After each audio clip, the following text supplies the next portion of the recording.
the Senate, and Nancy Pelosi, the Democratic leader in the House. We're told they will accuse the White House of having misplaced the country's priorities, in their view, planning to spend money on things such as going to Mars at the expense of homeland security, health care, and education. ABC, of course, will broadcast the president's address, as well as the Democratic response will begin at 9 p.m. Eastern Time. And now to the Democratic race for the presidential nomination. Senator Kerry of Massachusetts and Senator Edwards of North Carolina pretty much reshaped the political landscape for their party last night, at least for now. They are the two who did so well in last night's Iowa caucuses, while Governor Howard Dean of Vermont showed far less well than he had planned.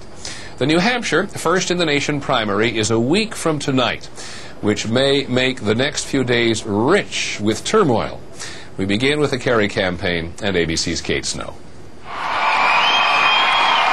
John Kerry was back in New Hampshire before sunrise, exhausted from the plane ride and thrilled to return a winner. This morning at a Manchester car dealership, scores of cameras and journalists followed him like a swarm of bees. The whole world will be watching what you do here as they were watching in Iowa. It's your chance now. Kerry advisors say his surprise showing in the Midwest is sure to energize voters here, but already his opponents are trying to take some of the shine off. On CNN last night, the only other veteran in the race drew a distinction. With all due respect, he's a lieutenant, and I'm a general. Wesley Clark's campaign is also demanding Kerry make all of his tax returns public, though Kerry has told ABC News he's already done that. Kerry all but ignored New Hampshire this past month, instead choosing to concentrate on Iowa. Though he's from neighboring Massachusetts, Could use your help. Okay. He was having trouble here, struggling to explain his position on the Iraq War. 3 weeks ago, John Kerry was dead in New Hampshire, so it really didn't hurt him at all. No one really had any expectations. No one was giving him a second chance. Now they are, and now the pressure's really on. Kerry's momentum can be seen in the fundraising. Since last night, Kerry's campaign says it has raised more than $250,000 online, a contribution every 5 seconds. We will join together. The Republican Party is prepared to battle John Kerry, scouring his voting record in the Senate, searching for anything that would make him look pretentious or out of touch, something his Democratic rivals are quietly doing as well. Kerry's advisors are confident they can weather New Hampshire, and his advisors dismiss the recent strength of General Wesley Clark here. They say, in the words of one advisor, he's nothing more than a placeholder. Peter, he was saving up all those anti-Dean votes while the rest of them were battling things out in Iowa. They believe that John Kerry can beat Clark and maybe even Howard Dean. Peter.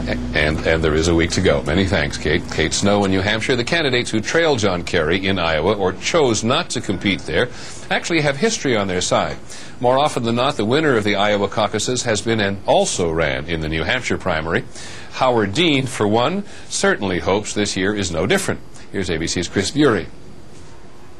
Last night, Howard Dean was abruptly knocked from his lofty perch, but he still managed to work himself up after finishing a distant third. Not only are we going to New Hampshire, Tom Harkin, we're going to South Carolina and Oklahoma and Arizona and North Dakota and New Mexico. We're going to California and Texas and New York.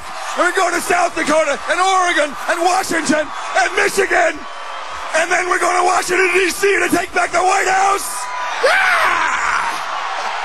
That performance drew some scathing reviews from Dean's own supporters on the campaign's weblog.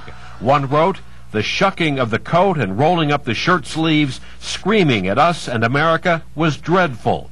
Another said, "Dean came over to me as a whirling dervish."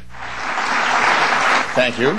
Today, a calmer Howard Dean returned to the state his campaign has dominated in so many ways for the better part of a year. And we better win in New Hampshire if we're going to change the system. Thank you. But Dean's showing in Iowa may have dramatically changed the dynamic of his campaign here. It pierces the aura of invincibility and inevitability that was surrounding his campaign. Howard Dean looked like a cinch in New Hampshire 4 weeks ago. Now he's anything but that. We are going to lift up the American people together. Senator John Edwards, meanwhile, arrived here claiming his campaign had taken in $250,000 just since last night. Thank you. He's hoping that strong second-place showing in Iowa can boost his single-digit standing in a state where he is still a relative unknown. Thank you. Listen, I can work 24 hours a day if that's what it takes. I'm so excited about being here in New Hampshire. Senator Joe Lieberman, who skipped Iowa altogether, has literally moved in here, a gesture that has not yet paid off. Many New Hampshire voters are still in a shopping mood. This tiny state, with just over 1 million people, has more registered independents than either Republicans or Democrats. New Hampshire voters tend to dismiss the argument that the Iowa caucuses matter much here at all. But Howard Dean's opponents are smelling blood, and all signs suggest that the race here will continue to grow even more volatile. Chris Bury, ABC News, Manchester, New Hampshire. Or put another way, all of the candidates in New Hampshire now see all sorts of possibilities. ABC's John Berman tonight on the man who did not go to Iowa, General Wesley Clark. Oh, that's great. That's great. Wesley Clark's private conversation with New Hampshire voters is over. Anything you want to ask me? I'm running for president. Yeah, we're not that stupid. For weeks, he has had the state nearly to himself while most of the other Democrats slogged through Iowa. The former general has been selling himself as the most electable in the field. We need a candidate who in time of war can stand toe-to-toe with the President of the United States and challenge his leadership in this country's national security. But that was a message that might have played best when the Clark camp thought it would be a two-man race against Howard Dean, a man with no military experience. In the resurgent John Kerry, Clark now faces another decorated veteran, though he drew a contrast between his 34-year career and Kerry's famous protests against the Vietnam War. I stayed with the military all the way through. My wife and I did a lot of great things for the United States military, like a lot of other people did. And the Arkansas resident faces a challenge on the southern front from the revitalized John Edwards of North Carolina. I'm a product of the South. I represented the values of the South. Like any campaign a little unsure of its standing, the Clark team is now trying to downplay expectations, saying they don't need to win here, just finish well before heading to the February primaries, where their position is strong. This is the general's first campaign for political office. His staff expects it to be a long one. John Berman, ABC News, Manchester, New Hampshire. Just one other thing about the campaign today. Congressman Richard Gephardt, the former Democratic leader in the House of Representatives, hoped to be in New Hampshire today. But after finishing 4th in Iowa, he went home to St. Louis, where he withdrew from the race. He said he would leave politics after his current term in the Congress. His 14th ends, and he will return full-time to his family. Jane, Matt, Chrissy, and Kate